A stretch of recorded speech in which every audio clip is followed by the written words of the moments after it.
Well, today on the show, I'm joined once again by Professor Erik Wielenberg. Erik joins me to chat through another of his books, God and the Reach of Reason. This book dives into some of the philosophical works of C.S. Lewis, Bertrand Russell and David Hume, and this conversation today breaks down into two primary parts, the first being the problem of evil and the second being miracles. These are just two of the facets that Erik covers in his book, and the hope is that this conversation encourages you to dive into Erik's book, but also to explore some of the works of C.S. Lewis, Bertrand Russell and David Hume, to recognise that these individuals have brought so much to the philosophical landscape and they're well worthy of your time. If it's your first time checking out the show, I'd ask you to hit the subscribe button, and if you're on YouTube or Rumble, select the bell notification icon. That's going to remind you whenever we release a video here on the channel. And if you wouldn't mind sharing this one with your friends, your family, your followers, we grow because you take the time to share our content. I hope you find this to be a worthy one to go and share. Okay, enough of that. I hope you enjoy this conversation today with Professor Erik Wielenberg. Cheers.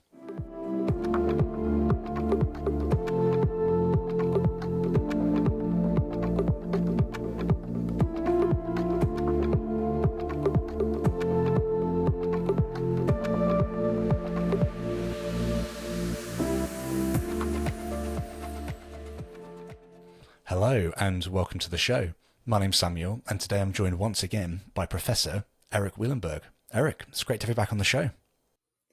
Thanks very much. Great to be back again. Good to see you. Yeah, likewise. I really enjoyed our last conversation. We started it off actually kind of talking about C.S. Lewis and kind of some of the courses that you've run and the book that you've written about some of his work. And I've gone through that book, God and the Reach of Reason, which explores the works of C.S. Lewis, David Hume and Bertrand Russell. I'm really excited today because we're going to dive into this book. We're going to dive into these individuals and lots of the sort of nuances and the ideas that they've brought within various spaces within philosophy of religion. Specifically today, that's what we'll be looking at. I guess before we dive into all of this stuff, it'd be really interesting, Erik, to understand a little bit of kind of why you've brought these three individuals together. Obviously, we have C.S. Lewis, a very well-known theist. We have Bertrand Russell, an obviously proclaimed atheist, and David Hume, who we think is probably an atheist, although he never actually says that due to where and when he was writing when he was. But you bring these three individuals together and you have them kind of almost exchange ideas and exchange dialogues and kind of push further into various topics. So why do you do that? What's the reason behind that? Yeah, and this is a book that very much arose out of my teaching. And so the situation was, Hume is well-recognized, well-known, prominent figure in philosophy. So I would say it started with Hume. And I was teaching a lot of, introduction to philosophy, and there's a unit in the philosophy of religion. And we were reading, I would usually read, Hume has a book called Dialogues Concerning Natural Religion, which is quite influential, well-known in philosophy. And, I wanted to get in the class and with the students, conversation, discussion, dialogue between, theist and non-theist side. And I had various readings representing the theist side. But, sort of through teaching the class over time, I got the sense that there were some students in the class pretty regularly who were coming from a Christian tradition. And I got the feeling that they felt that even though there were theist philosophers and writings and so on, that many of these students didn't really feel like Christianity as they understood it was being represented in the conversation. And so what led me to Lewis is I was looking around for someone who would represent Christianity in a rigorous way, but also a sort of accessible and engaging way, so that these students would really feel like their perspective was being taken seriously and represented in the conversation we were having in class. So what I mean is, some of the philosophical stuff, at least the readings I was using, can feel a bit sort of detached from what, if you're coming out of Christianity and you're learning about Christianity in church and so on, and then you encounter some of the philosophical writing, it can seem a bit disconnected. And so I was aware of Lewis, as many of us are, from the Chronicles of Narnia, which is a fantastic series of books. And I knew that Lewis had written books on Christianity. And so I looked to those, and I think they were just what I was looking for. Again, this is at the introductory level, but Lewis is a master of just clear, engaging writing, and really, I think, is a great spokesman for this Christian perspective, and also presenting it in a thoughtful and rigorous fashion. So that's why I brought Lewis in. And as I was studying some of Lewis's books, I realized that in many ways he was responding to Hume. So Lewis, I would say, has kind of three main books in focusing on what I would describe as like Christian philosophy. These are not nonfiction books. He has fiction books as well that often have a Christian element. But the three nonfiction books I'm thinking of are The Problem of Pain and Mere Christianity, and then On Miracles. And so there's a kind of trilogy there. And he sometimes mentions Hume, but even in a book like, I think, The Problem of Pain, where, if I recall, it doesn't really mention Hume at all, or maybe in passing. But I realized that Hume was his opponent, even when he wasn't identifying Hume by name. So there you had already just a very natural, this is perfect, because I was already using Hume, and then realizing, Lewis is great as a spokesperson for the Christian perspective. And then also it was like two pieces of a puzzle kind of clicking. And so you had a great dialogue there. So then I kind of thought it'd be fun to have a third. And so Russell came in as almost, I think the main debate is really Hume and Lewis. And then Russell comes in as almost like a cameo type figure. But where I see Russell, at least in the philosophy of religion, he's actually kind of an early new atheist. So many people are aware of the new atheists, Richard Dawkins, Sam Harris, Dennett was in that group as well, who represent a sort of strident version of atheism. And then it's interesting that Russell was kind of doing that sort of thing even before the new atheists came along. And so that too, again, I was thinking of teaching purposes, and so Russell came in as a kind of provocative sort of figure. And so you end up with, I think, a pretty interesting dynamic there. And so then I designed a class that focused just on those three, because I thought this Hume Lewis thing is so cool. And then if we bring in Russell, there's a lot we could, not just like a section, an intro, but like an entire introductory level class. And so I started teaching a class that focused on those three. And then as I was teaching, just to prepare, to teach the class and working through the material, I started, thinking about how the arguments connect and sort of who's winning, strengths and weaknesses, and so on. And then that's what led me to come up with the book. So it all really started with teaching, and the book basically came out of this class that I created that focused on the Hume versus Lewis thing, and then Russell coming in as an interesting third figure. Yeah, it's so interesting. I mean, I find Lewis to be extremely emotive in what he says. I think he's a really interesting figure. I think I said this last time we spoke.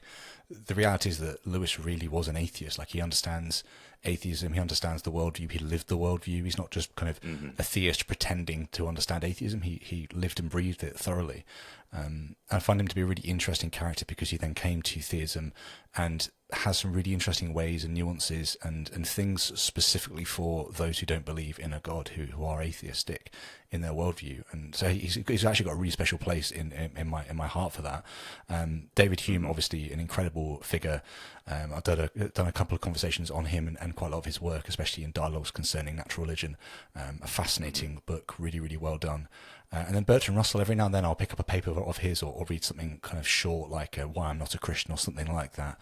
And some of it's like really, really engaging, like bowls me over, and then some of it's quite dry and academic. But they're a really interesting kind of trilogy, I guess, to kind of pull together as three very well admired philosophers.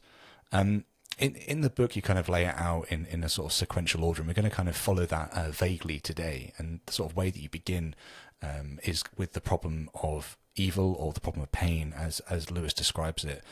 And I thought it'd be good to actually begin to chat through the problem of pain. Obviously, there's sort of a moral element to it. There's a natural element to it as well. Some people claim. So it'd be good to dive into the problem of pain. So I want to actually share my screen for this bit, just to make sure we follow track. And just for the listener and viewer, I'll be sharing my screen a fair amount in today's conversation. So if you are listening to this, I'm going to be reading everything out. But if you want to follow along to see it kind of in all the syllogistic versions that Erik has put within his book, it might be worth jumping over to YouTube or Rumble and watching this instead. But as I said, I'll be reading it out. So let me share this tab and read this, and we can kind of talk about what the problem of pain is and kind of define it, and then we can go into further nuance. So the problem of pain, number one: if God exists, then he is omnipotent, omniscient, and morally perfect. Number two: if God is morally perfect, then he wants there to be no suffering in the world. Number three: if God is omnipotent and omniscient, then he can bring it about that there is no suffering in the world. Number four: so, if God is omnipotent, omniscient, and morally perfect, then there is no suffering in the world, from 2 and 3. Number 5: but there is suffering in the world. Number 6: therefore, God does not exist, from 1, 4, and 5. So I think it'd be good just to kind of walk through what's the problem of pain or the problem of evil is for those who aren't familiar with it, before we then dive into some more of the nuances within your work. Sure. So I would say to explain the argument you just stated there in a bit more sort of simpler form, I suppose. The basic idea is, I mean, this is a common way of setting up the problem, but if you think about God the way God is traditionally understood, with omnipotence and omniscience, God will know what all of the possible realities are that he could have created. So you imagine God sort of surveying all the ways reality could be. And his omniscience will let him know what all the options are. And then his omnipotence, his power, will, according to this argument, give him the ability to just pick any of those. And so then the question is, well, which one will he pick? And he's traditionally understood to be all good or morally perfect, as it's stated here. And so the idea there, the claim of the argument as well, if he's good or perfect or whatever, when he's deciding which reality to create, surely he's going to want to pick a good one or the best one. And it seems that the best one would be one that has no evil, in particular suffering. So Lewis is focusing on pain and suffering, a sort of clear example of evil. And so the thinking there is, when we think of those three attributes together, it's power, knowledge, and goodness.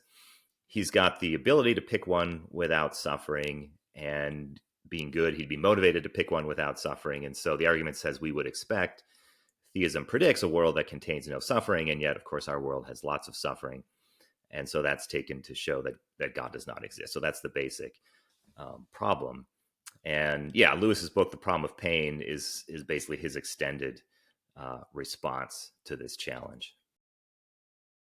Is it worth briefly, I'll stop sharing my screen because we've seen the argument now, but is it worth briefly kind of touching on kind of maybe some sort of J.L. Mackie's work around the sort of logical problem of evil and how it's kind of shifted over time due to planting to the evidential problem of evil? That's really what's kind of pushed forwards these days. I don't know whether it's worth just touching that before we dive in specifically to what Lewis is going to say.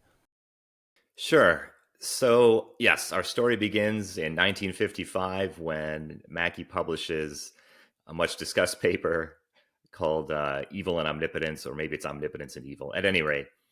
And Mackie defends what is now known as the logical argument from evil, or a logical version of the problem of evil. And it's called, the term logical is supposed to indicate that, according to this argument, there is actually a logical incompatibility between the existence of God, defined a certain way, and the existence of evil in the world. So it's a very ambitious and strong claim that Mackie was defending. So it's along the lines of, it's typically thought that a round square would be a contradictory shape, a two-dimensional object that is both round and a square.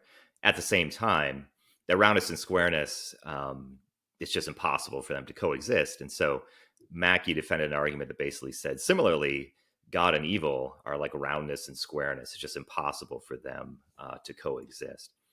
And when Mackey was setting out the argument, I think he set it out pretty similarly to the way I was describing it. He had some principles that were slightly different, but the basic idea was, again, God, all powerful, could anything that's possible, logically possible, any reality, God could create that.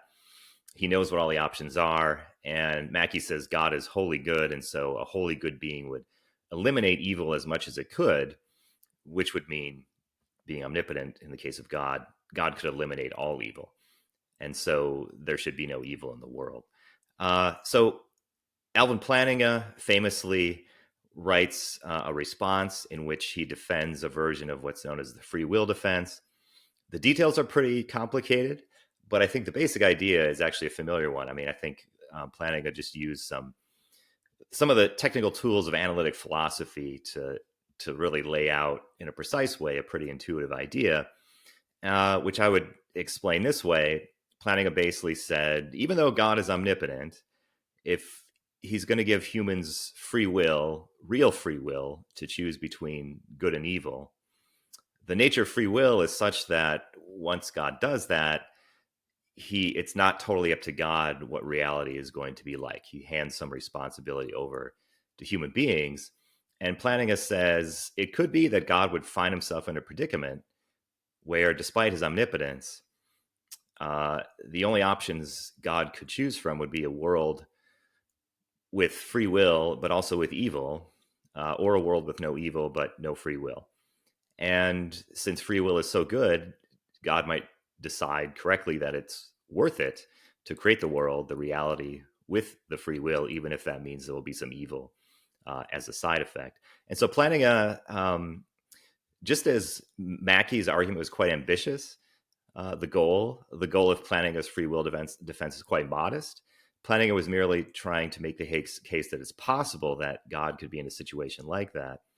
And that seems to be enough. If Plantinga is right that there's a possibility, then it could be that God and evil could coexist, which would be enough to defeat Mackey's argument. And so from there in the history of philosophy, 20th century philosophy, the majority of people seem to think that Plantinga got the better of Mackey. There's still, I mean, as with anything philosophy, it's not universal agreement. I think there are still those wanting to defend a Mackey-style argument. But at any rate, from there, the focus shifted to what's often called an evidential argument from evil, which is a less ambitious argument. And William Rowe is sort of the main contemporary defender or originator of this kind of argument. And the claim there is simply that, okay, perhaps God and evil are logically compatible. It's not like God and evil coexisting is not like a round square. However, the claim is that the existence of evil in the world, or perhaps the kind of evil and suffering that we find in our world, constitutes evidence against the existence of God, and so makes the existence of God unlikely or something like that. So we've moved away from it's impossible for God and evil to coexist to something like evil constitutes strong evidence against the reality of God. And there are various moves and counter moves from there, but the focus, I would say, has largely shifted to thinking about that kind of argument. That's really, really helpful. Yeah, thank you for that. I mean, I think it's really good to set the board up like that, and then also just to kind of really make it clear to those who maybe haven't come across the problem of evil before, that there are sort of two ways that some people kind of look at this. They look at it through the sort of moral lens, which is kind of those or individuals that have free will, or at least the concept of free will applies to them, making kind of conscious choices to perform certain actions. So that's like a sort of agent-caused evil. And then there's also sort of natural evils. You could think of things like tsunamis, hurricanes, volcanoes exploding, the comet hitting the Earth and kind of covering it in ash for 2-3 years or whatever it was, killing all major life forms that were bigger than a certain size. All those sorts of things would be natural evils. Okay, so we have the board set up.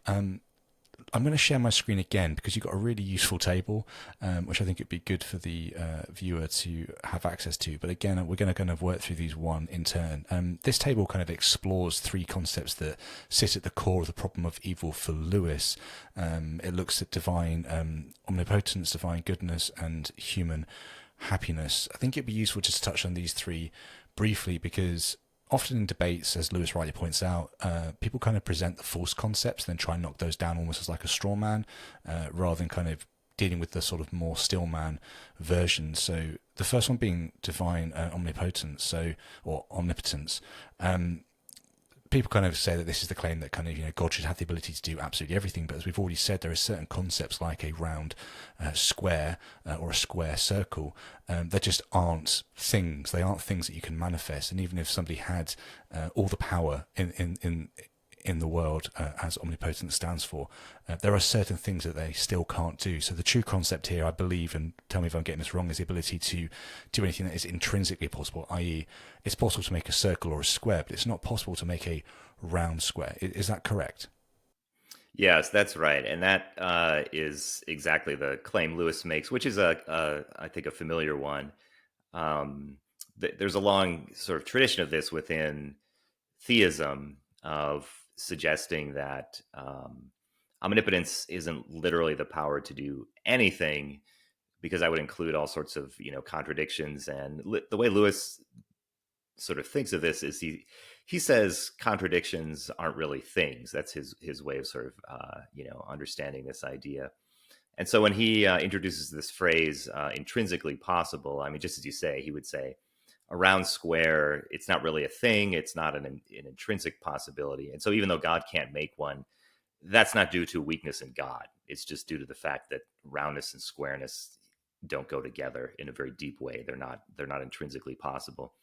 And one other thing about the chart, just to sort of, I guess, the big picture of what Lewis is up to here, he thinks that the whole problem of pain depends on mistaken understandings of these concepts, the three that are listed. And he basically says, like, if these what are called here the false conceptions, he thinks these are like they're incorrect ways of understanding the concepts, but they're quite widespread. If those were correct, the problem of pain would be sort of unanswerable. But Lewis's diagnosis of what's happening is that the common ways of thinking of these concepts are simply flawed. And so his idea is, like, once we get a correct understanding of these key concepts, then the problem of pain just sort of naturally dissolves. And so that's the point of the chart and the two ways of thinking of each concept. Yeah, and I mean, we can skip over divine goodness and just jump into human happiness, because that feeds into the sort of next area that I want to dive into. For those listening, the false concept for this is comfortable, pleasant earthly lives, and the true concept is freely loving God and striving to become Christ-like. The way that Lewis, I'll stop sharing my screen as well here. The way that Lewis kind of pictures pain is it's almost like some sort of kind of redeeming fire that kind of can potentially kind of cause the victim to become good if we actually allow it to work within us. That's a big caveat that Lewis has, that, and it would allow us in theory to kind of slowly morph and change to become the sons and daughters of God. Pain still seems to be kind of evil under Lewis's viewpoint, but it can sometimes be instrumentally good. Could you explore this for us and kind of help us understand how far this metaphor kind of actually gets Lewis and this argument? Sure. So briefly, just going back to the distinction you mentioned earlier, which is very helpful, between evil that results from free will, moral evil, and evil or suffering that results from, like, natural disasters, not free will, natural evil. So Lewis, that distinction is very important in Lewis's thinking, and he thinks that some of the suffering in the world is evil just as a result of human free will. And his idea about the sort of redemptive function of suffering, when he explains that, he's really thinking of natural suffering. So he wants to categorize the suffering. Some of it is just people being bad, causing each other to suffer, but there's this leftover. What about suffering from disease and natural disaster? And Yeah, he.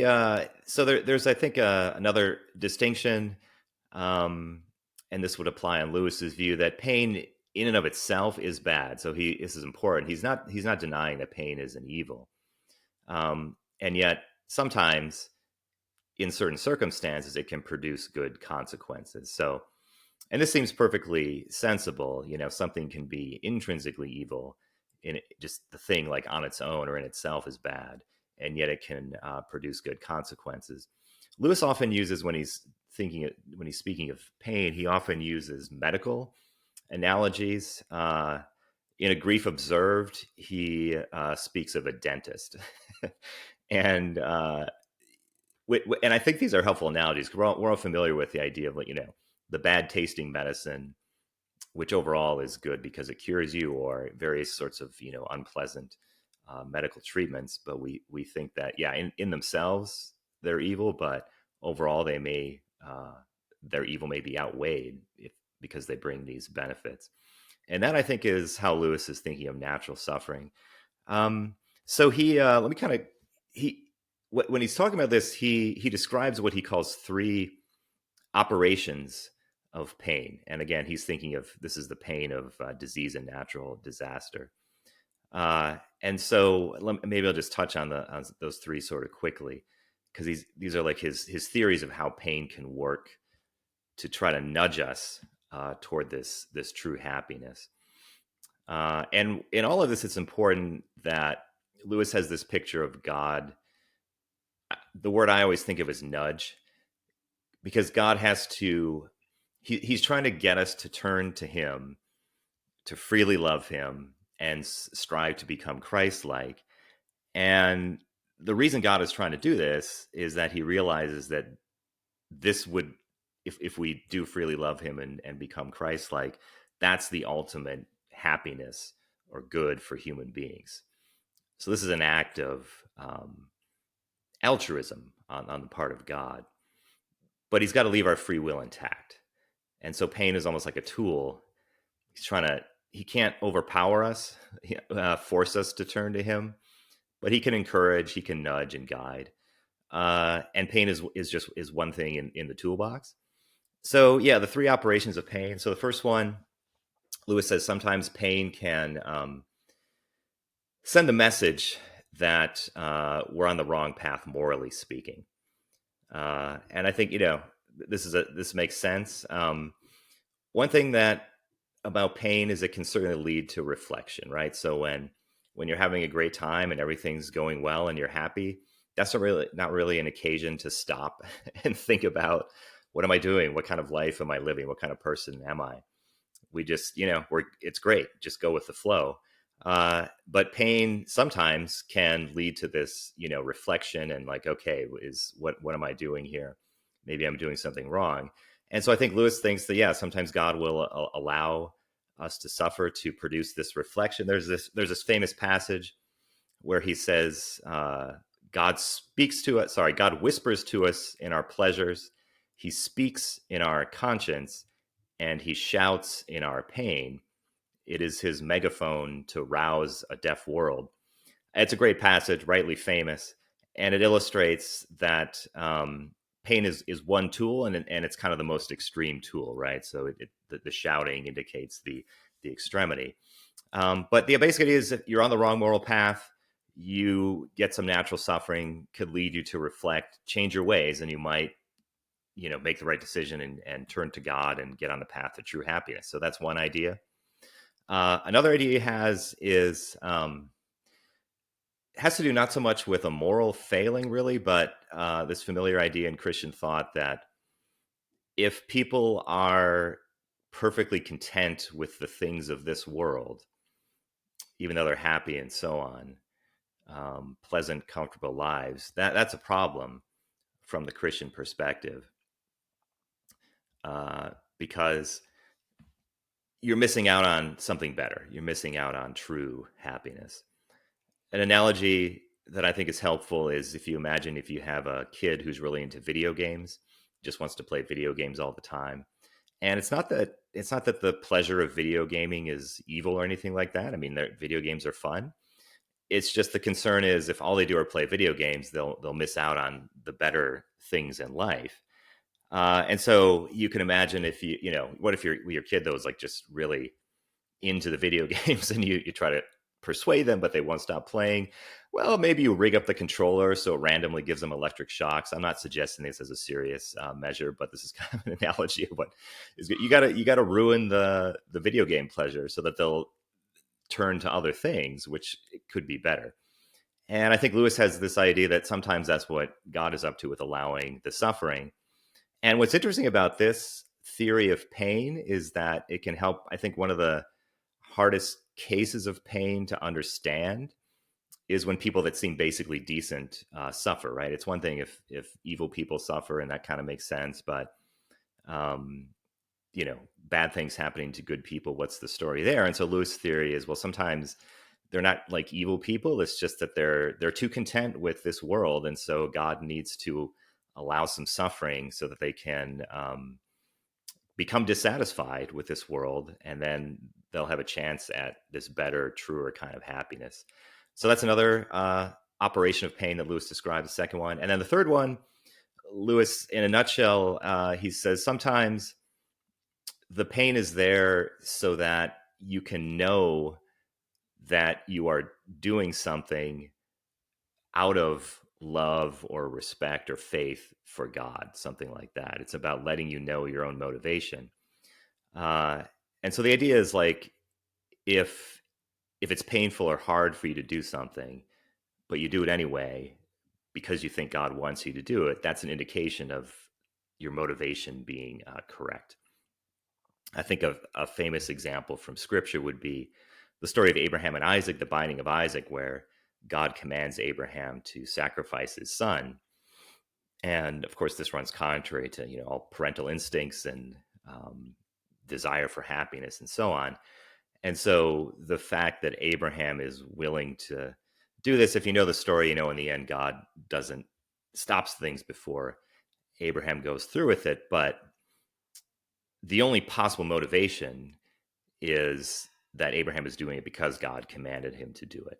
And so Lewis thinks that sometimes that's what the purpose of the pain is, to let you know that you've got the right sort of motivation. Okay, and I think you also asked me to say a bit about where I think this starts to fall short. Is that right? Do you want me to touch on that as well? I mean, I'd be interested as well. I mean, just to very briefly jump in, then I'll pass it back to you. You kind of mentioned a quote from Lewis, and I completely agree. Another quote that I love from him, from The Problem of Pain, is pain plants the flag of truth within the fortress of a rebel soul. And that kind of speaks precisely to what you're talking about here. It's really interesting. And you kind of, I don't know, kind of as you've been speaking, I've been thinking of two things I hadn't written down, just kind of coming to my mind, which is the first one, which is kind of the idea of pain being a sort of soul building phenomenon. I mean, Swinburne speaks this quite a lot, right, in his work of The Problem of Evil. And then a sort of caveat that people kind of play when they speak about someone like Lewis is they kind of say, pain might be doing these sorts of things, and then somebody points to some sort of horrendous pain, like McCall Adams, I believe that was her name, wrote a really interesting book called Horrendous Evil, which I'll link in the description for those who want to follow that through. But there are certain things you point to and somebody go, oh, okay, yeah. So there are certain sorts of pain which obviously God isn't utilizing in the way that he might do with other sorts of pain, like a milder version of pain to prompt us in the right way. And then people will kind of deploy something like skeptical theism, and we've already mentioned Alvin Plantinga before. He's a proponent, I believe, of skeptical theism. So yeah, all of those things are running through my head, Professor Wielenberg. So I'll throw it back to you to kind of chat through Lewis and some of the areas, I guess, that this thing falls short.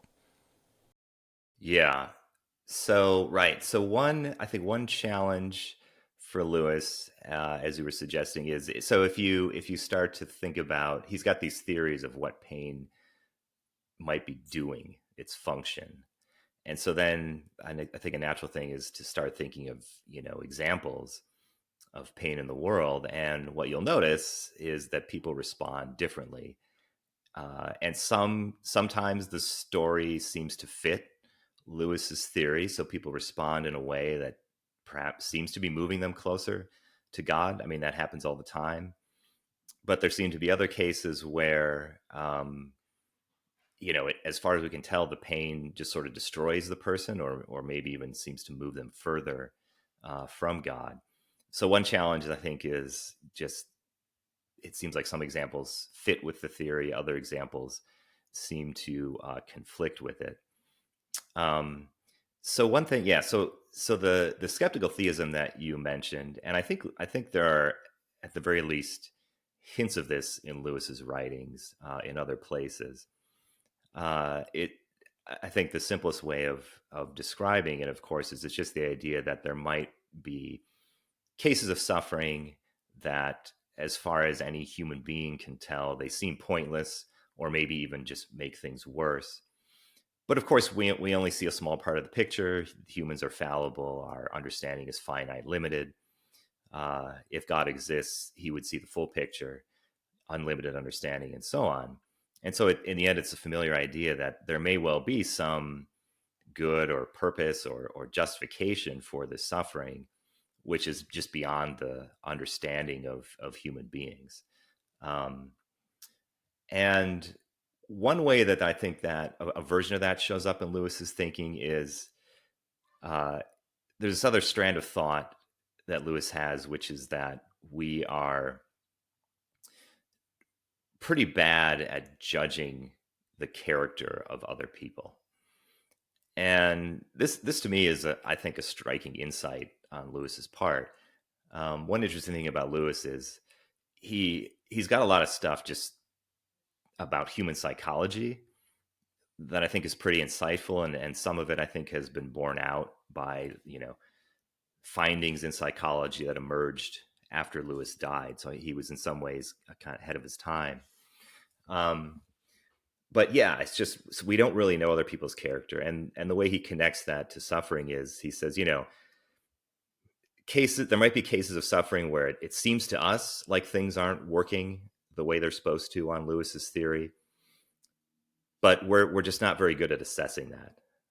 It would be sort of like, back to the medical analogy, if a person who just doesn't understand medicine very well observes a doctor giving various treatments, they might be baffled. Why is the doctor doing this, and so on. It seems like it's just making it worse. But it could be that it's just because we don't have the medical understanding of the doctor. And so if God is like the doctor, it could be a similar situation with pain. Even though it sometimes seems like it's not going the way it's supposed to, how confident should we really be in our judgments about that? So I think that's an interesting kind of skeptical theism that is part of Lewis's thinking. Okay, do you want to, let me just see if there's other things that you wanted me to touch on before we No, get I to think that maybe was, some other. I think that's really helpful. If there's any other areas you want to dive into on the problem of evil, now's the time before I push us forward. So was there anything else you want to touch on around the sort of kind of Lewis space? Yeah, sure. So I think what I would say myself, what I see as a weakness in Lewis's thinking is, and it's not sort of a new challenge. I think the suffering of young children, babies, infants, and so on seems to be a particularly difficult to explain, understand type of suffering from the theistic perspective. And I do think Lewis's view, there seems to be a gap there when it comes to the suffering of children.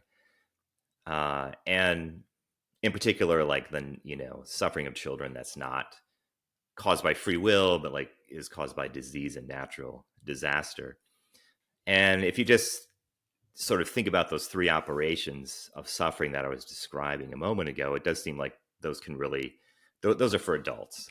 So if we're talking about a really young child that doesn't have an understanding of good and evil or God, it's hard to see how suffering is really going to be able to play the roles that Lewis described, especially if it's a child that, suffers and then dies and doesn't have a chance to respond in the way Lewis described.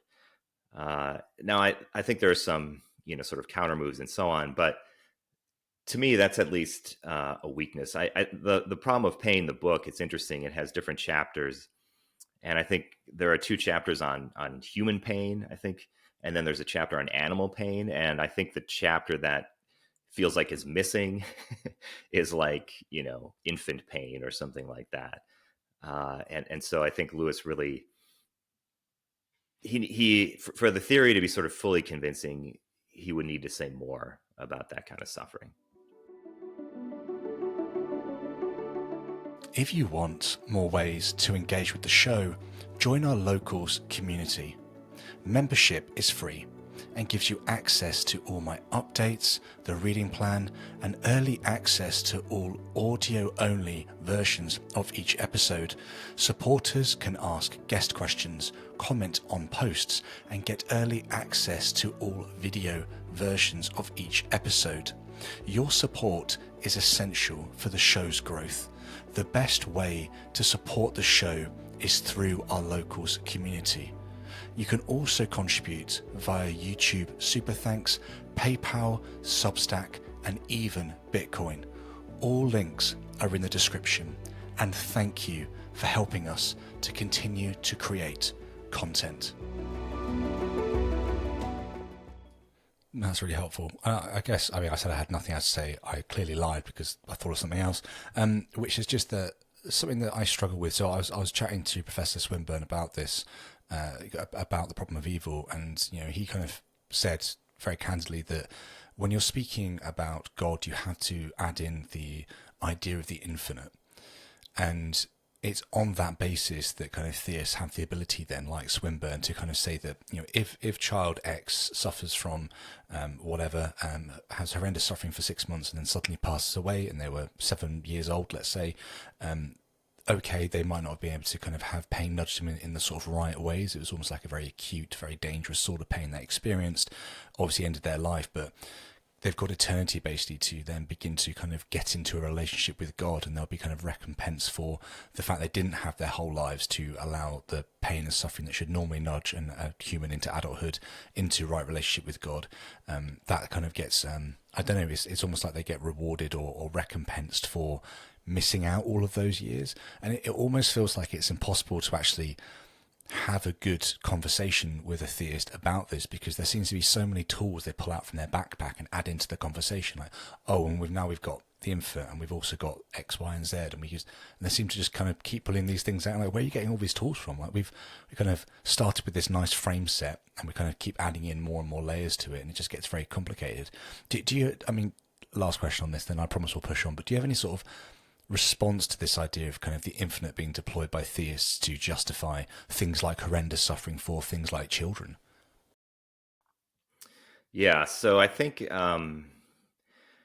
the fact that, the toolbox you were describing, I think that's one of the reasons why this logical argument from evil is hard to make, because it's so ambitious, and as long as the theist can point to something that is like possible, they can just and sort of add that in to challenge the claim of logical conflict between God and evil. I think when we're thinking about evidence, how to put it, I guess I would say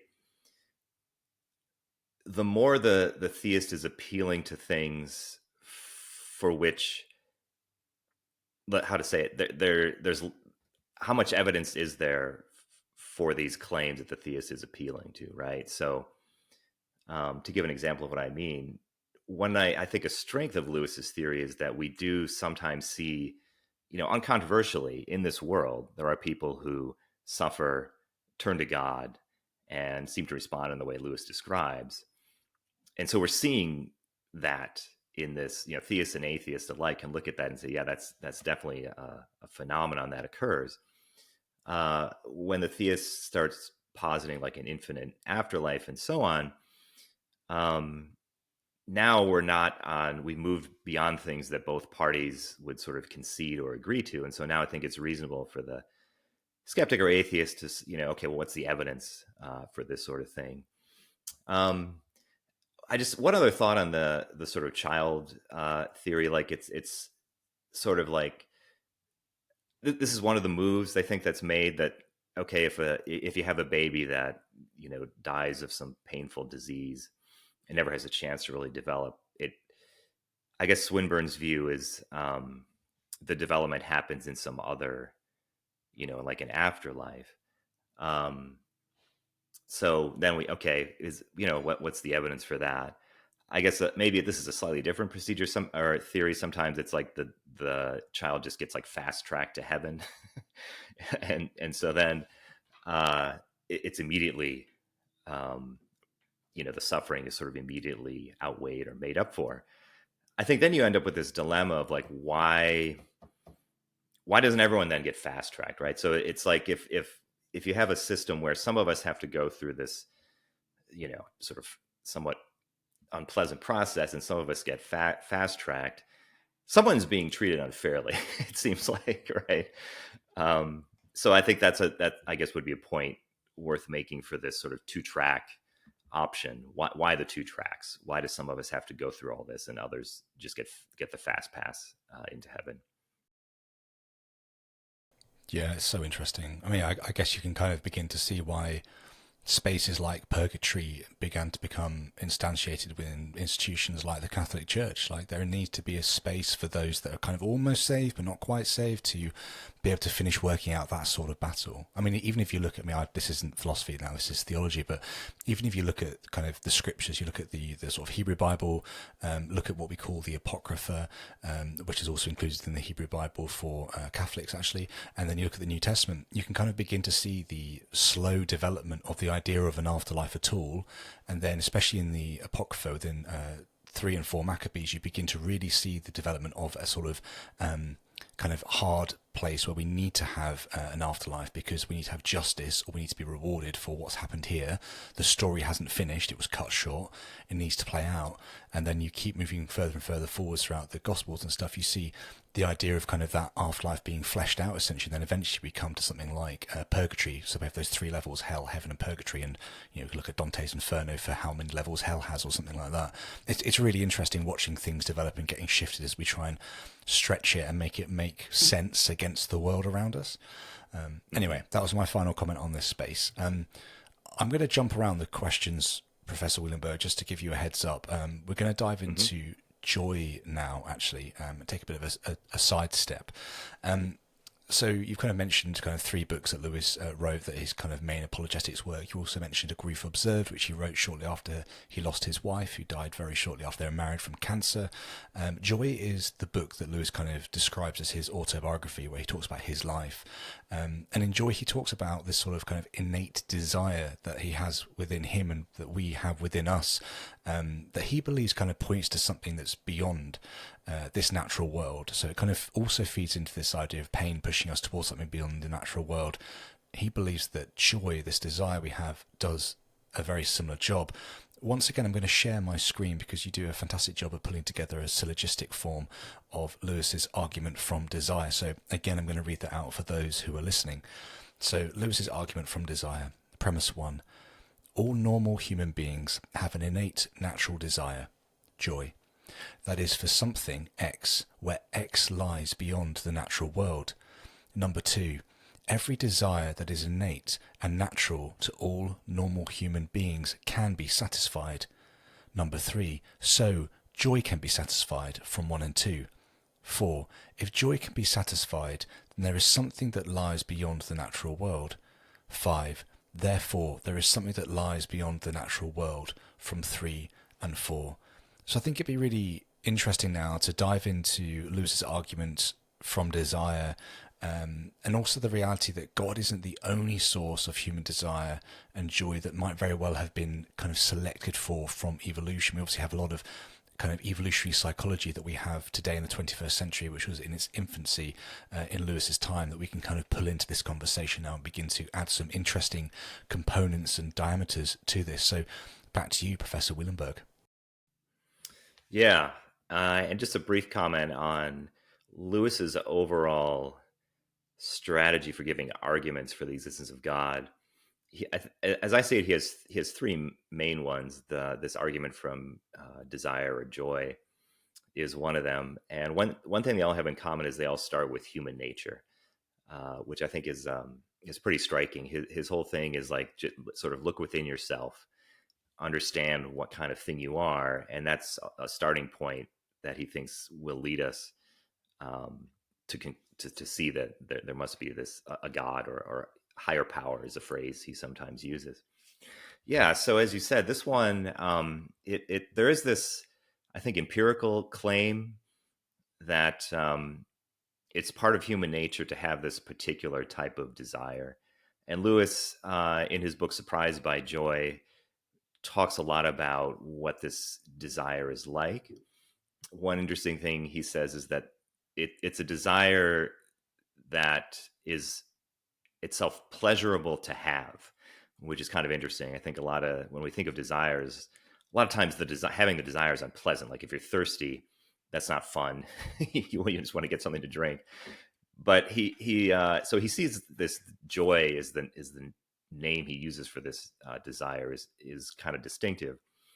One way it's distinctive is it like feels good to have this desire, but the way it's distinctive that is important here is, as you explained, he thinks that it is a desire for something beyond this world. So one thing that's very important about this desire is it cannot be satisfied in this life.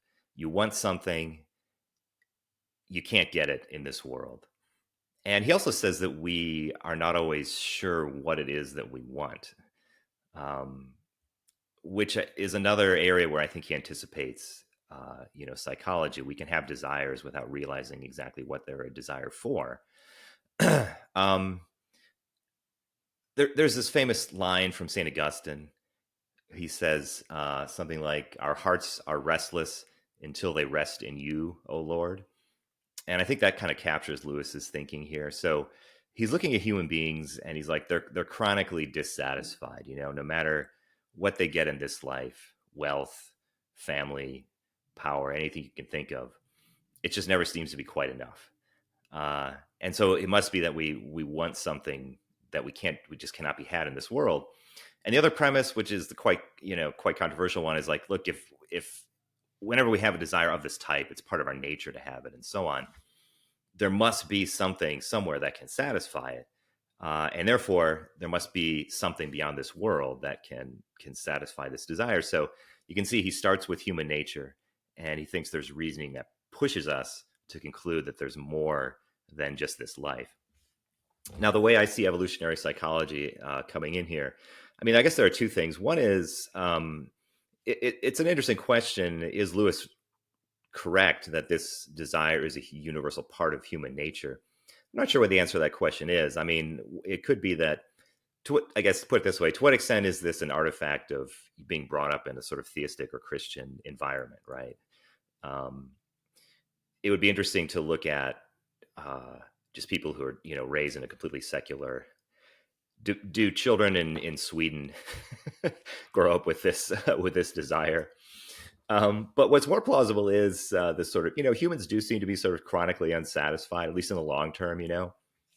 We're content for a bit, but then we get antsy or whatever. And so I think that makes sense. So the thought I had was simply, evolutionary psychology is this approach to psychology that basically the basic idea is that if there are innate features of human psychology that seem to have some kind of genetic basis, can they be understood in evolutionary terms? And what that typically means is there some evolutionary advantage that this psychological trait could provide? So let me give a very, I think, simple, sort of intuitive example. I mean, fear of the dark seems to be a pretty widespread feature of human psychology, at least when we're young. Some of us outgrow it, not all of us, but most children are afraid of the dark. That one's interesting because a lot of times it doesn't really sort of make sense. Like being in the dark in a crib in a suburban house is actually quite safe. But if you think back to the type of environment that most human beings existed in throughout human history, fear of the dark would lead you to like not go walking around in the dark at night, to stick close to the fire. And this would be very advantageous in terms of like getting you to survive and reproduce. So like the simplest way of putting it is like maybe there were ancient humans that didn't mind darkness, And so they went wandering around in the dark, and we have terrible night vision, and so they didn't have any kids. We are all descendants of the cowards who stuck close to the fire, and so that's why we have this cowardly fear of darkness, right? It served our ancestors well, and so it lingers on. Okay, so now we think of this chronic dissatisfaction that human beings have. Well, that can be it's not fun, it's kind of annoying, but it can be very advantageous from an evolutionary perspective.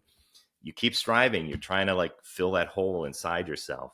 That can lead you to try to attain status, to reproduce, do all sorts of behaviors that get your genes into the next generation. So suppose for the sake of argument, we have this desire for something beyond this world, which just makes us super chronically unsatisfied. Just like the fear of the darkness, perhaps there's a story that can be told as to why having such a desire would be evolutionarily advantageous. It keeps us moving. Just being like easily contented and satisfied might be pleasant, but it's not great in the competition to get your genes into the next generation. And so just as we are all descendants of the cowards who stuck close to the fire, we're all descendants of humans that crave something more and are never satisfied, because that too is like an advantageous trait. So the thought there is there could be an explanation for this alleged aspect of human nature that doesn't require there actually being something out there that can satisfy this desire. I really like that. I think it adds a nice element of reality. I'm not saying that Lewis isn't trying to touch reality in what he's doing. I think he firmly believes that he is engaging with and touching reality, and that reality is kind of substantiated within God.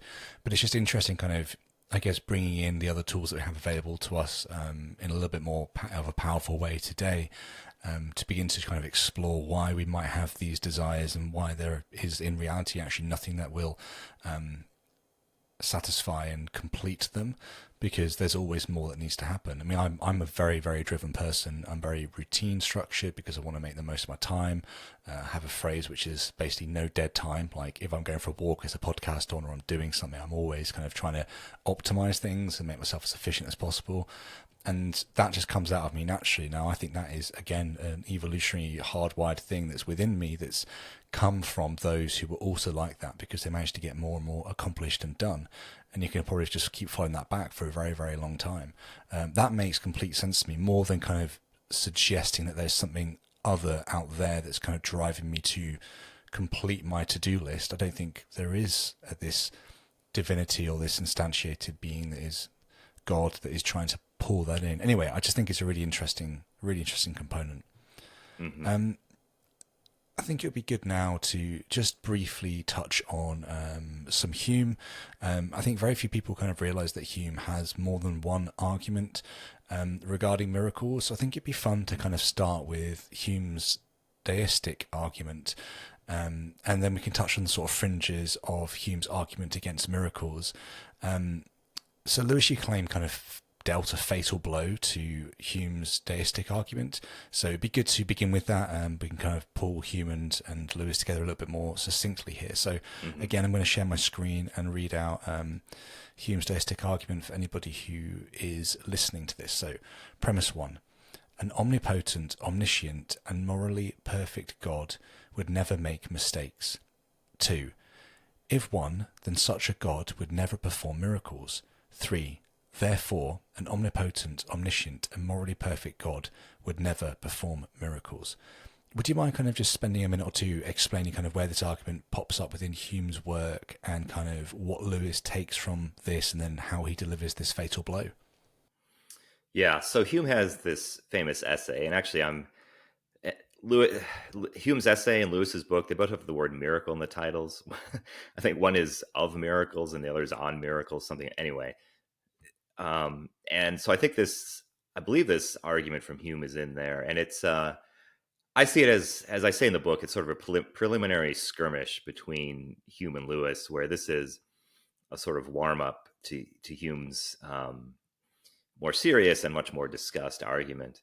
And I do think Lewis gets the better of Hume here, but the exchange, I think, is pretty straightforward. It kind of goes like this. So, Hume's thinking is the only reason that God would need to perform a miracle would be to like fix something some mistake he made when he was creating the world.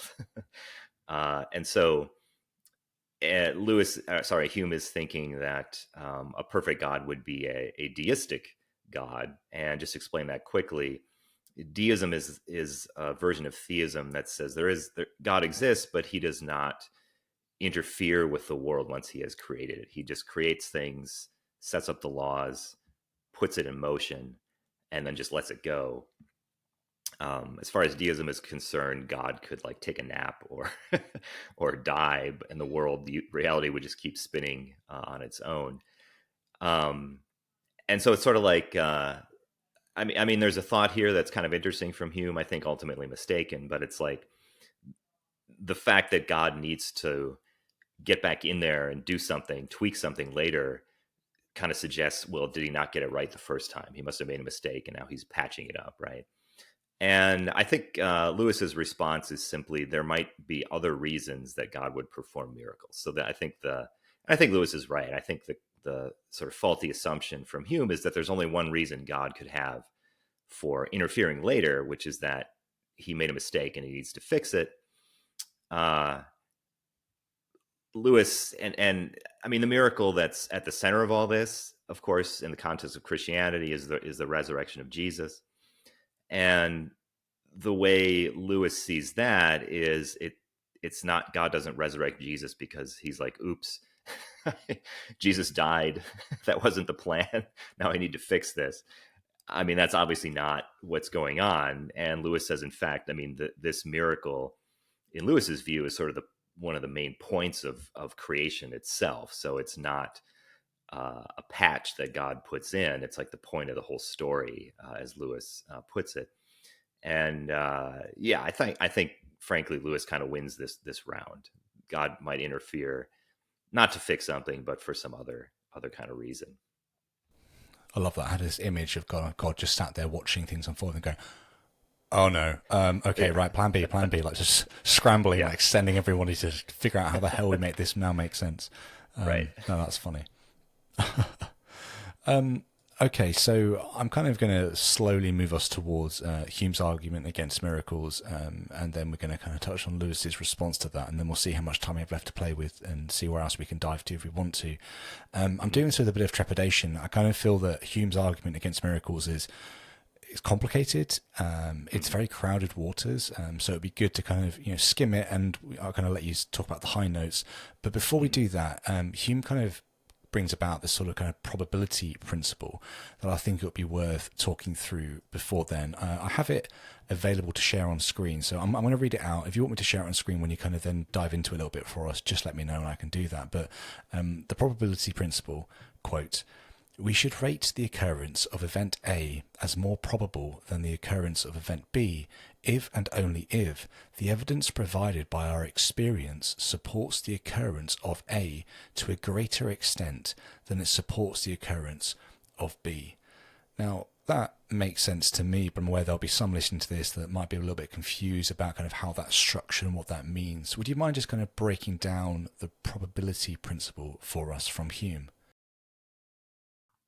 Yeah. I would say the one important thing is Hume is saying, so you got two things that are alleged to have occurred, let's say. They can't both have happened. And you're trying to figure out which one is more likely. And you're trying to figure out which one is more likely so that you can rationally decide what to believe, right? And I mean, very roughly, the probability principle is simply saying when you're trying to figure this out, when you're trying to assess which one is more likely to have occurred, you should consider just empirical observation and evidence. And I mean, and that's kind of the simplest way of putting the principle. Now, I mean, Hume also thinks that if you've got these two things, like let's call them A and B, so, did A happen or did B happen? Can't be both. Well, which one's more likely? When we're trying to figure that out, we got to look at past experience. And in particular, he's thinking like, well, one thing that's going to be very relevant is which type of thing has happened more in the past. So if like, in all the other past occasions, A has something like A has happened and B has never happened, or maybe it happened once or twice, Hume thinks that, okay, given that, the reasonable thing to conclude is that probably A is what happened this time as well. So that, I think, is a pretty intuitive way of thinking of this principle. Yeah, that's really helpful. And again, I have a syllogistic, the syllogistic version of Hume's argument against miracles that you present in your book. But I think it'd be good. I mean, I can pull that up when you begin to answer this if it will be helpful. But I think it'd be good to kind of try and bottom out kind of precisely what Hume's trying to accomplish in his argument against miracles. Like, is he trying to accomplish or claim that miracles never actually happen, or is he concerned with challenging the reliability of religious testimony regarding miracles? I don't know. Could you kind of clarify the target of his critique? Yeah, and this is important. Just what exactly is Hume trying to prove with this argument? And one thing, it is often referred to as Hume's argument against miracles, which is a handy title, but it is misleading, I think, because it's not actually, in my opinion, it's not actually an argument that miracles don't happen. So I don't think the conclusion is supposed to be miracles never occur or something like that. And so what I think is going on is that Hume is focusing on a very specific kind of testimony, which he calls, or maybe in the book I call it just religious testimony. But roughly, it's the kind of case where someone says, "This miracle happened. I observed it, or I heard from someone who observed it," something like that. And this miracle supports Christianity or Islam, so that it's the person, the testifier, is claiming not just that a miracle happened, but that it supports a particular religious tradition. And I think ultimately what Hume is trying to argue is that as someone encountering or hearing such testimony, it's never going to be reasonable for you to basically accept that testimony as correct. And here's why it's not an argument that miracles never occur, I think. Let's take the big miracle in Christianity, the resurrection of Jesus. One thing that's tricky about Hume's discussion is he never mentions that example, which I think, as you hinted before, is for like political reasons at the time he was writing. So it's a weird, like, the whole essay is obviously about that, but he can't talk about that. But that's what he is thinking of. And I think what he's saying is, like, suppose for the sake of argument that this miracle actually happened. But now here we are, hundreds of years later, and we're trying to figure out, should we now accept, on the basis of Scripture, that this miracle occurred? And Hume is saying, even if it did happen, it's not going to be reasonable for us to think that it did happen. And let me try to, rather than the syllogism, let me try to just kind of explain this maybe in a more intuitive fashion. So let's go back to this probability principle. I think here is my attempt to get to the core of what Hume is trying to say. He's saying, okay, let's take this situation. We've got testimony that Jesus was raised from the dead, and now Hume says, okay, let's consider relevant past experience. And his claim is, on the one hand, we've got all these cases of people claiming to have experienced miracles and claiming that these miracles support a certain religious tradition. And Hume says, like, most of those have to be false because they conflict with one another. And so we've got all, that's one type of, here's a type of thing that's very common, according to Hume. Someone says they witnessed a miracle and that it supports such and such religion, and they're either lying or just mistaken. That happens all the time, says Hume. And I think one strength of his essay is he gets into the psychology of human beings. Like, we love good stories and various kinds of, motivation. And so it's not surprising, given human beings, that would be a thing that happens a lot. Okay, so that's one thing. And then it's like, okay, so one possibility is that this testimony about Jesus being raised from the dead is one of those cases, that of the kind of thing that happens all the time. Or the other possibility, of course, is that Jesus actually was raised from the dead. And there, Hume's point is simply like, we don't have experience of people being raised from the dead. And so when you put it all together, he says the reasonable conclusion has got to be that it's probably just another case of false testimony. And again, it's like, it doesn't mean that the miracle didn't happen. Maybe it did. It just can't. We're kind of stuck. even if it did happen, it can't be reasonable for us now to conclude that it did on the basis of this kind of testimony, because this testimony is just sort of notoriously unreliable. So to me, I think that's kind of the core of Hume's argument. If you're looking for more ways to enjoy our content, check out the YouTube channel for full-length videos, or explore our Rumble channel for an alternative video platform. You can also listen to the podcast in your favourite feed, and while you're there, please leave a positive and written review. It helps others to find the show. Lastly, you can read all my essays over on Substack, and by signing up, each new instalment will be delivered straight to your inbox. All links are in the description, and thank you for following along. It's really interesting. I mean, I've said before on other podcasts and probably this podcast a few times as well that, the supernatural miracles could easily be plugged in more intuitively and more obviously. Like, we could still have the supernatural and miracles occurring, but it being more observable, more coherent, more uniformed. An example that I've used before is, say that anybody that has cancer who walks under the arches of a church, pick your denomination, I don't really care, is instantly cured from cancer. That would be miraculous, and also it would strongly hint that there's something true that's going on in that space. And when you begin to see that and you can accumulate evidence for that thing occurring, it doesn't lose its miraculous and supernatural power, but it begins to allow you to actually go, okay, these miracles that are being claimed to take place are things that we can verify, and therefore things that we can potentially accept. So I think that kind of feeds into this conversation quite well. You've already mentioned before and explained why Lewis deals quite a fatal blow to Hume's deistic argument. It'd be interesting now to kind of hear from you kind of how you think Lewis goes about trying to tackle Hume's argument, and obviously kind of where you think that he actually falls short this time. Yeah, he has a pretty interesting reply. And I think, just to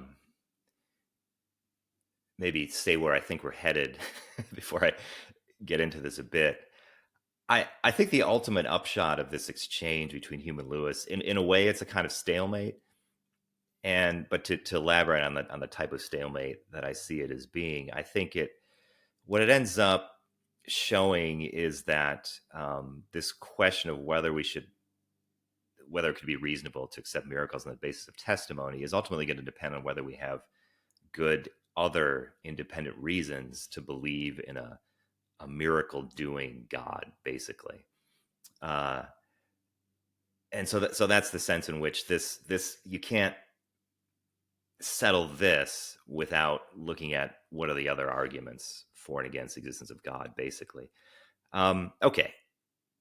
So what Lewis says about Hume's argument is Lewis wants to challenge the part of Hume's argument that says, when you're trying to figure out how probable it is that this miracle that is being testified to actually happened, you remember Hume says it's got to be based only on past experience. Lewis challenges that, and he uses this term, or phrase rather.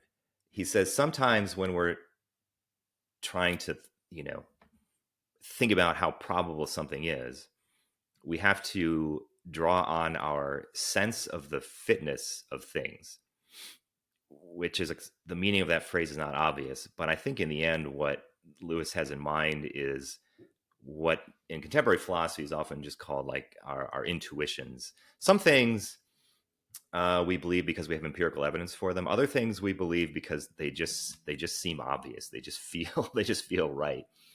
And one thing that is interesting in this particular exchange about miracles is that Hume, his approach to thinking about probability seems to depend on the assumption that nature is going to be pretty uniform, that the laws of nature are not going to change. They're going to remain constant throughout space and time, which is, I think, a reasonable assumption. It's an assumption that is, I think, typically made by scientists, so that, the speed of light is generally taken to apply not just on Earth or our solar system, but it's taken to be the same throughout the entire universe.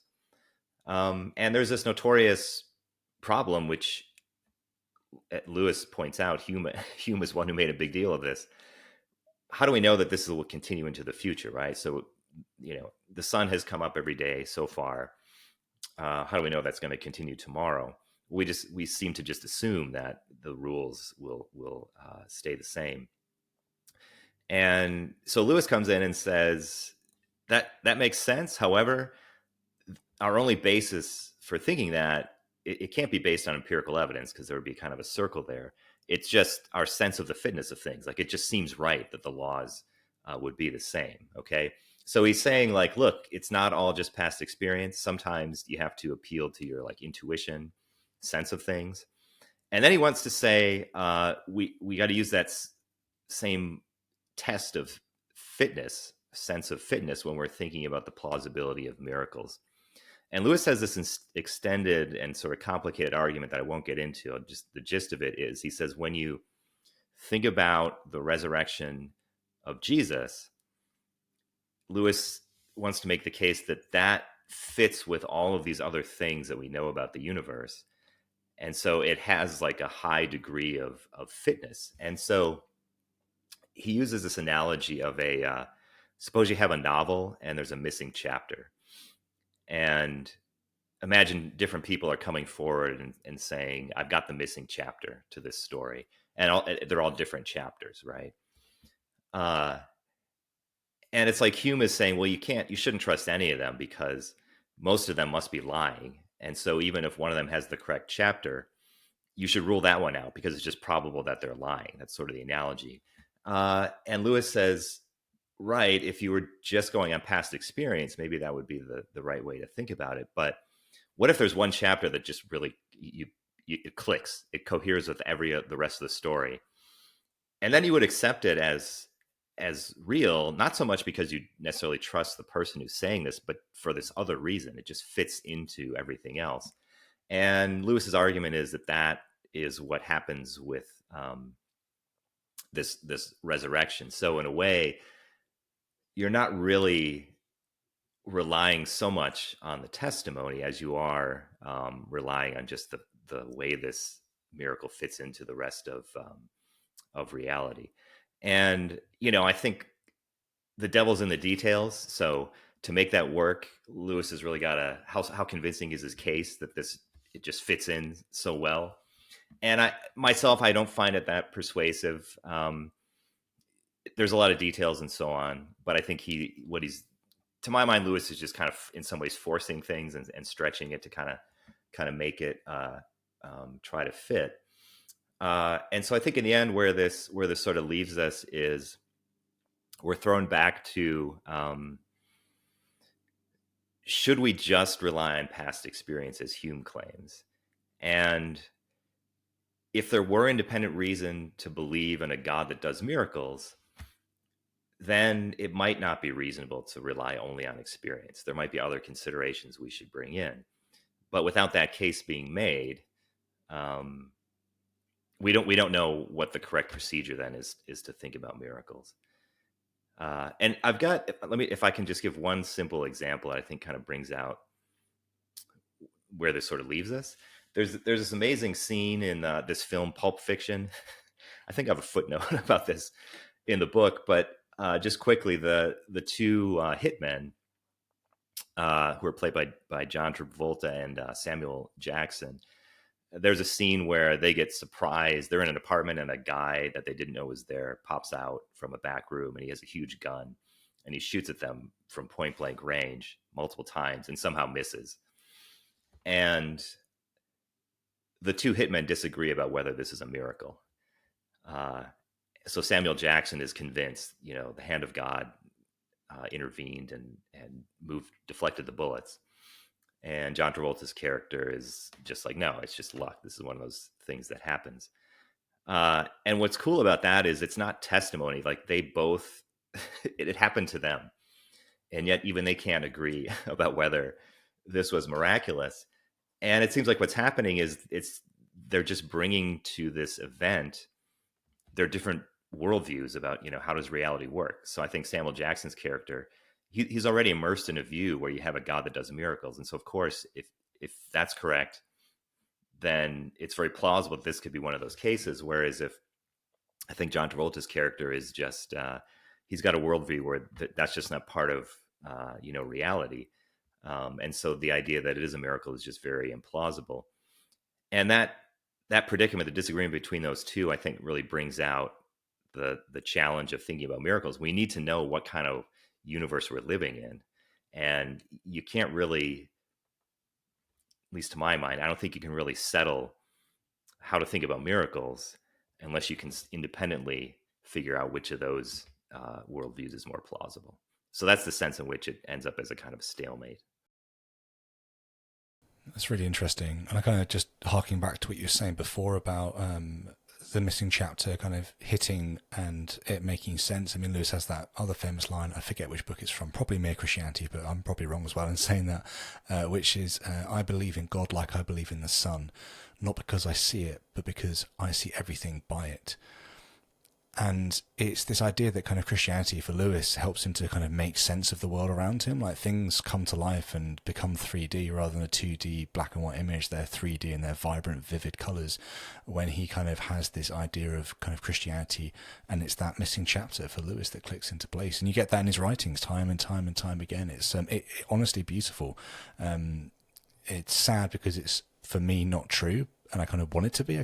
There's part of me that kind of yearns for that clicking, that realization, and kind of wanting to kind of see how that made sense for him so I can get it for myself. And I always feel myself a little bit kind of sold short, which is frustrating at the same time. So there's a little bit of kind of like beauty and angst, I guess, if I'm being brutally honest, mixing there together. I'm aware that we've not touched on the moral argument, we've not touched on the argument for reason, we've not touched on the argument from desire, all things which you kind of dive into in your book in lots of detail. I think we're going to leave those for today. There are a few kind of like wrapping up questions which I think would be nice. We're also kind of barely touched on Bertrand Russell whatsoever, so there was one question further up that had a lot of him in it. But for now, let's kind of talk about Hume, Russell and Lewis together. They all kind of had this idea of properly basic beliefs. Would you mind kind of talking to us about what properly basic beliefs are and how they're utilized, and how they utilized evidence then to kind of look at non-basic beliefs? Like what are these two differences? Yeah, and this is as I was writing the book or just working through the ideas of the three. Another thing that I was fascinated by were these areas of agreement between all three of them, which is, to me, was just wild given how different they all are. And so there's this puzzle in philosophy about justification of our beliefs. And the puzzle very simply involves this worry about an infinite regress. So, it's very familiar that you believe one thing and that belief is justified on the basis of or by some other belief that you have, and maybe that one is justified by a third one. But of course you realize very quickly it seems like this can't go on forever. Our minds probably can't have infinitely many beliefs, and so if every belief has to be justified by some other belief, it seems like there's going to be a problem. There's no end to this need for justification. And so then are any of our beliefs justified? And in contemporary epistemology, the study of knowledge, are various views about what's the way out. of this infinite regress worry. And one simple idea about how to stop the regress is that, well, there must be some beliefs that are justified. It's reasonable for us to hold these beliefs, but they are not justified by another belief. And the contemporary terminology for such beliefs is properly basic indicating they don't need to be justified by another belief. And so to put this intuitively, it's just the idea that like sometimes it's reasonable to believe something just because it's obvious, not because of some other belief. To put it in like mathematical terms, it's just we need axioms. So I think it's helpful if, think of high school geometry where you do proofs, but to do those proofs, you need some principles that you just take for granted. Those are your axioms. Where do the axioms come from? They just seem like the right ones. They just seem to make sense. Once you understand them, it's like, okay, that seems like that's probably true. And so the idea of these properly basic beliefs is like, yeah, there must be axioms, not just in geometry, but across all sorts of domains. And so we need some starting points.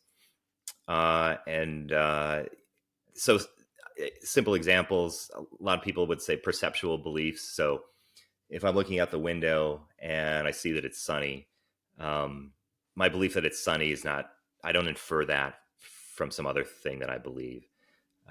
Maybe it's justified by the perceptual experience that I had, but that wouldn't be another belief.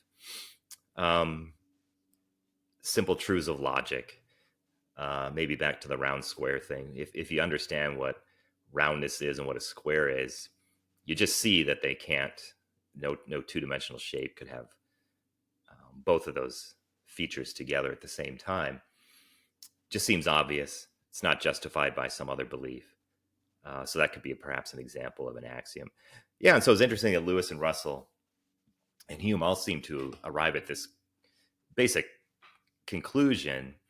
They use somewhat different terminology, but they all said, yeah, if you're going to get anywhere in thinking, you need some axioms. And I think they're right. And I think this is kind of an important feature of it's just an important thing to recognize about knowledge and reasoning and arguments and so on. We all have starting points that we start with just because they seem obvious to us. And that's not an unreasonable thing to do. Absolutely. We spent a long time today looking at loads of Lewis. We kind of added in Hume towards the end, and we kind of skimmed very, very lightly on Russell. I think it'd be interesting to kind of ask a question, kind of pitting Hume against the Apostle Paul, actually, which someone might go, oh, what? But it's a really interesting question. So the Apostle Paul kind of suggests basically that by observing the natural world, we can infer the nature of God. This is often picked up by the theists to kind of claim that is there sort of evidence from nature, from the world around us, from us, and how we interact with life, that there is an omnipotent, omniscient, and omnibenevolent deity. What fascinates me is how David Hume, kind of close to a century before Darwin came on the scene with his theory of evolution, kind of dismantled this argument so effectively. So would you mind kind of diving into how Hume critiqued this inference and why his critique even remains relevant to us today? Mm-hmm. Yeah, good. This is a great one. And it ends up with another point of agreement between all three. And this one I think is even more striking because it's specifically in, the philosophy of religion. And it's about what's often called the argument from design, which seems to be, as you said, hinted at by that passage from Paul. In dialogues concerning natural religion, a lot of that book is really an extended examination of and critique of this argument from design. And Hume develops a bunch of challenges. And as you say, it's interesting because he's doing all of this before the theory of evolution was put forward. And many people think the theory of evolution provides, one of the strongest challenges to this type of design argument. But in the end, Hume, he sort of builds up to what he thinks is, I think, the strongest objection, which is, I would describe it this way. So The idea of the argument from design is, let's consider, creation, consider the observable universe, and we're asking the question, what's the best explanation of where this came from? And if it was created by some sort of mind, what would that mind be like? So it's like, we've got the creation. What can we infer about the creator from the creation? And in the end, I think Hume thinks the big problem with this approach is you can never reasonably conclude that the creator is good, uh, because of all the evil and suffering. So it comes back to suffering. Now, there's a subtle distinction that I think is worth pointing out here. So earlier we were talking about the problem of evil. The claim there of the problem of evil was, from the evil in the world, we can infer that there isn't a good God. Hume's claim here is different.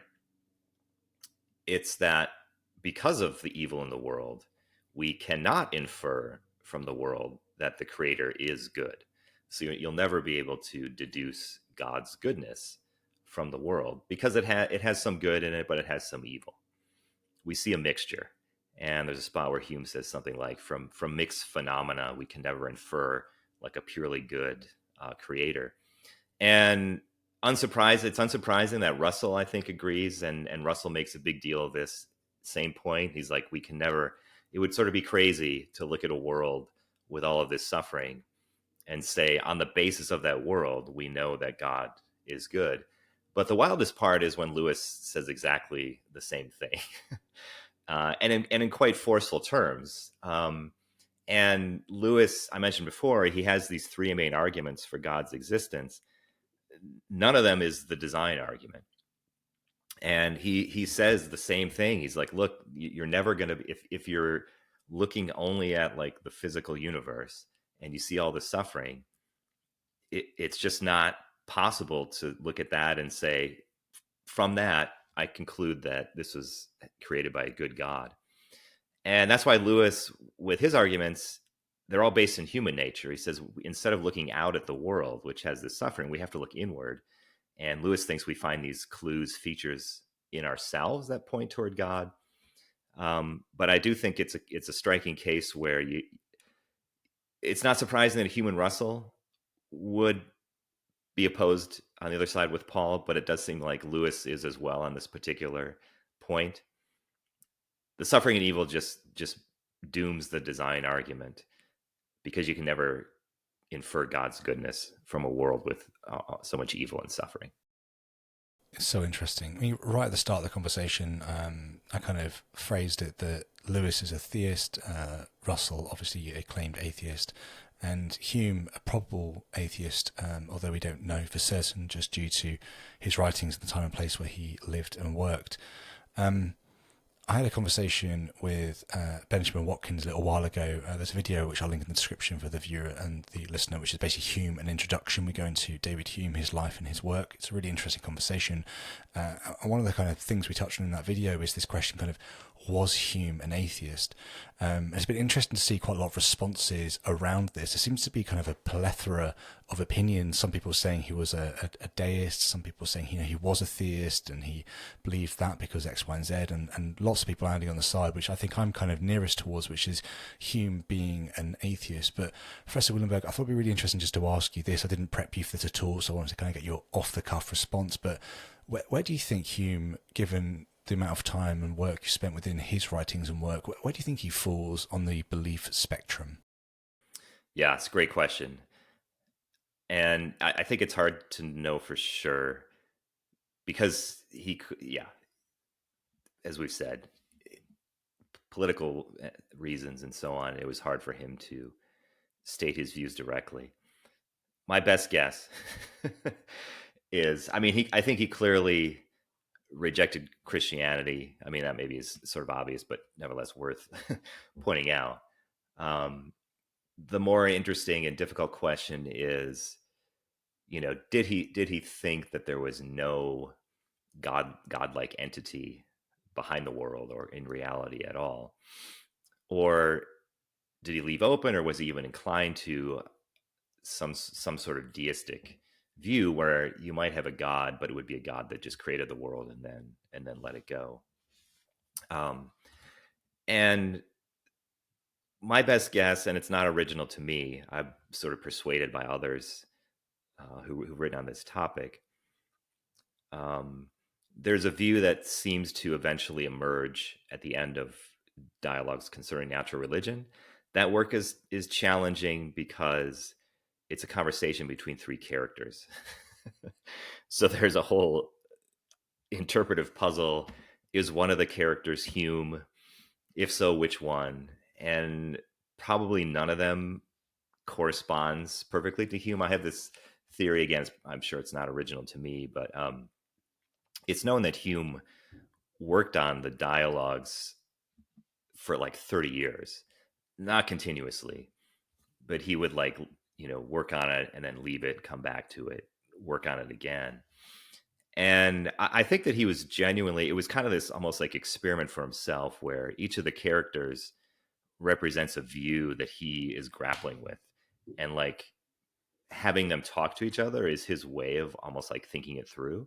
So it's a super interesting piece of work where you feel like there's a bit of Hume in each one, and he's trying to like wrestle with this. So he makes the characters like argue with each other.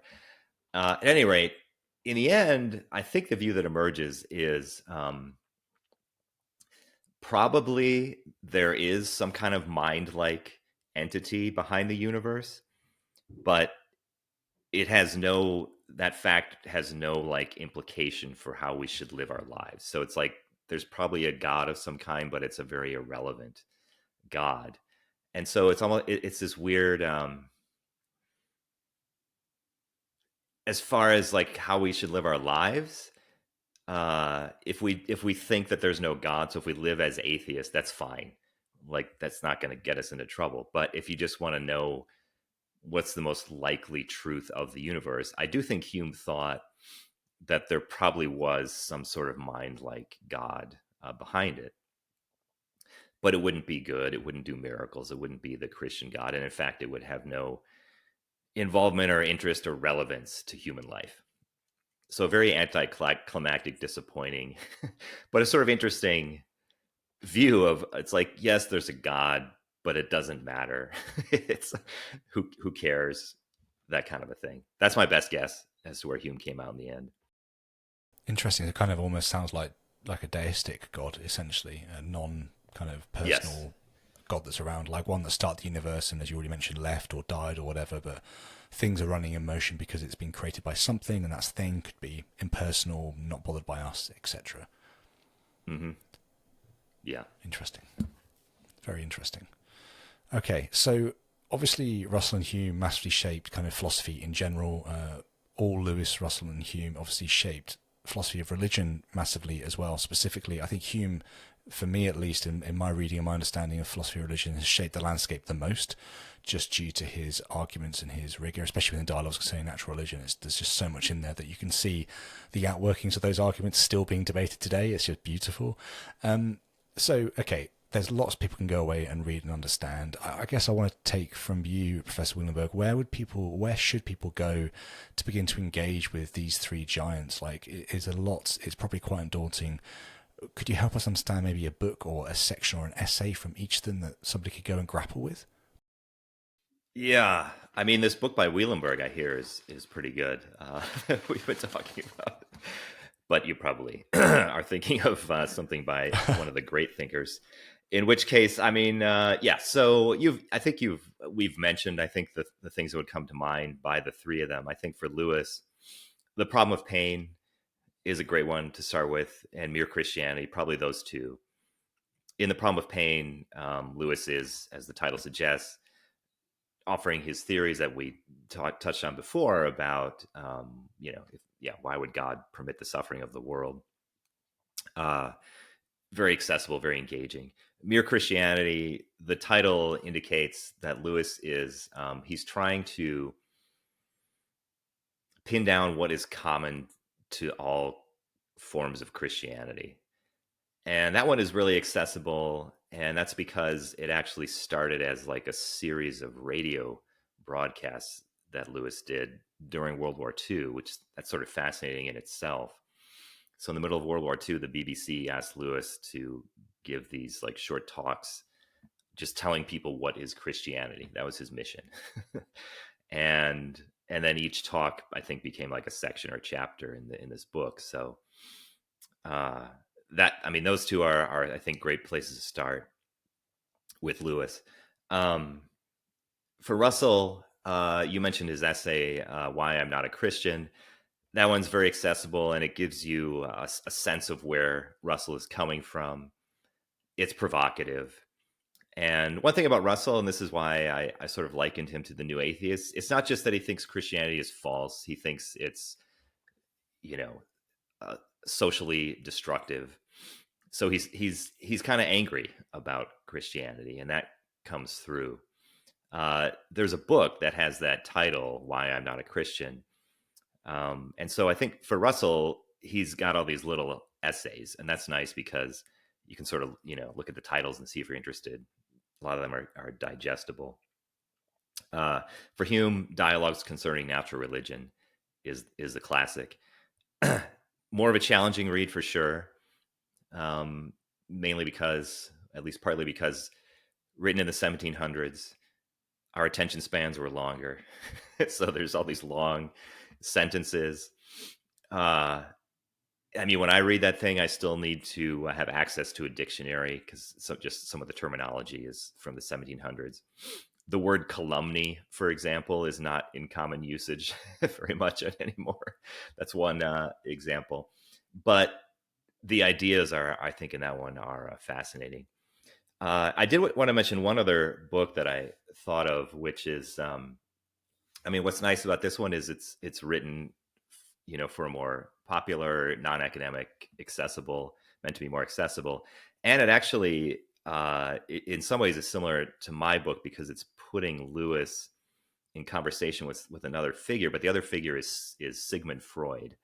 And so I think to me, I enjoyed it. It's a very fun sort of book. It's more, I think, my book. I like a lot of things about Lewis, and I'm trying to show the strength of some of his thinking, but in the end, I'm not persuaded. I think this book, the person is more on Lewis's side, I would say. At any rate, the title of that book is The Question of God. And then it has a sort of lengthy subtitle, but The Question of God, and the author is Armand Nicole. And he does this cool thing where he's got Lewis and Freud, and he to some extent he's trying to do what I was doing with my three, and imagine them arguing back and forth. And that one is very fun and accessible, and it's cool. As you can see, I'm a fan of putting Lewis in conversation with other figures, and Freud is an interesting one to see, the interaction between Freud and Lewis. Really interesting. I didn't realize there was a book. I know there was a play put on called Freud's Last Session, which has been turned into a film, which I'm yet to see. I hear it's very mixed reviews, but the fact that it's based on a book is quite exciting. So I'll make sure there are links to all of those in the show notes. And as already mentioned, we didn't manage to touch on the moral argument, the argument from reason, or the argument from desire. So viewer, listener, it's well worth picking up Professor Wielenberg's book and diving into it if you enjoyed this conversation. There's some really interesting nuances and facets that I would have loved to have gone for another couple of hours. Obviously, time does not allow. But it's well worth checking out and picking up. So anyway, Professor Wielenberg, there'll be a link to you, there'll be a link to your books in the description. And once again, thank you so much for your time. It's really appreciated. No, this is great. I really appreciate the way you take time to sort of work through things. I appreciate that for sure. And so thank you very much for having me on again. Thank you. Thanks for checking out this episode. If you enjoyed it and are on YouTube or Rumble, please like, subscribe, and then hit the bell notification icon so you never miss a new episode. And don't forget to check out our community over on Locals. Cheers.